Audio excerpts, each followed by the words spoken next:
We are told that Yaakov lived in Egypt 17 years. Yaakov beretz Mitzrayim shva esri shana.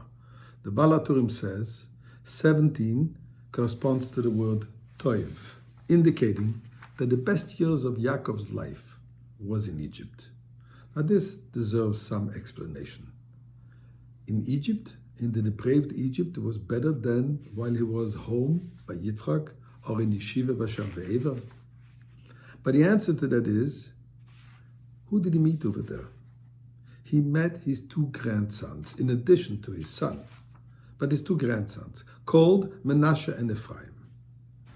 Those were his two grandchildren who were born in a foreign land, in Egypt, Erva Sa'aretz, a depraved place. And he feels to them a tremendous kingship. To the point that he tells Yosef, Efraim and Menashe, lihem, Reuven v'Shimon liyu. That Efraim and Menashe are my children. They're just like my own children. And in fact, eventually they became tribes. When Eretz Yisrael was divided, there was a portion of land for Efraim and a portion for Menashe.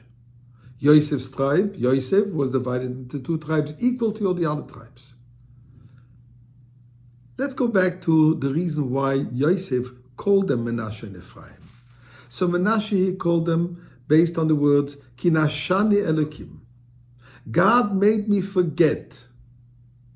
What does it mean? What Yosef is referring to his struggles in an alien environment, in an Egypt intent of eradicating all memory of home and roots, in his battle against forgetting and disconnection.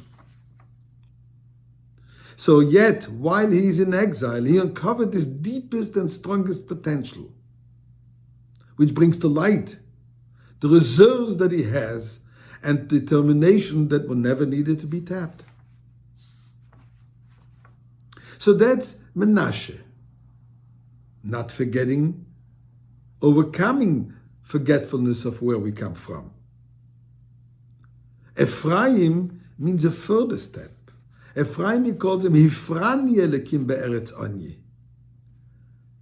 That not only did I not forget where I come from, but God made me fruitful in the land of my affliction. In other words, that the land of affliction itself became fruitful and productive, transforming Egypt. And this we find many years later.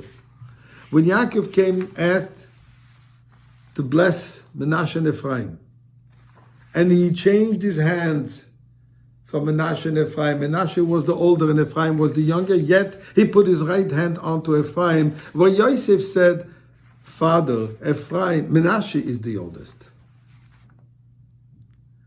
But Yaakov refused to rearrange his hands and said the following, I know my son, I know he too will become a nation. He too will be great, but his younger brother will even be greater than him. What does that mean? What the Yaakov is expressing is the following. Although Menashe is the firstborn, meaning the initial service of Hashem while we're in exile, which means the soul should amass its own resources to confront the rootlessness and forgetting of galus, overcoming the temptations and the apathy of exile. But the younger brother, says Yaakov, is even greater than him, because the trials, the purpose of those trials and obstruction of life is more than just the optimization of one's spiritual self, one's spiritual capital. Ephraim represents the result, the gain, the windfall of our investment in Egypt, the profit exacted from an enemy who turned an ally, where we transfer, when we capable of transforming the mundane environment into a godly force. Now we understand why when we bless our children, we say, Yesimcha Elokim k'Efraim u'Menashe. Either those who have the custom to bless the sons on Friday night and the daughters, or when we do it Erev Yom Kippur, as different customs are. But whenever we bless our children, our boys in particular, we say, Yesimcha Elokim k'Efraim u'Menashe. Why don't we say Yisimcha Elokim Kavram, Yitzchak and Yaakov, our patriarchs, our forefathers, just like we say to the girls, Simel Hakim Kisar, Rivka, Rachel, Veleah. Because there is something particular in Efraim and Menashe. The blessing that we give to our children is they should be able not only to overcome the challenges of life, not only to stay firm in our commitment, but to be like Efraim, transform exile into redemption. The Aleph of Efraim, introducing the Aleph of Geula, the Aleph of godliness, into exile, which becomes Geula.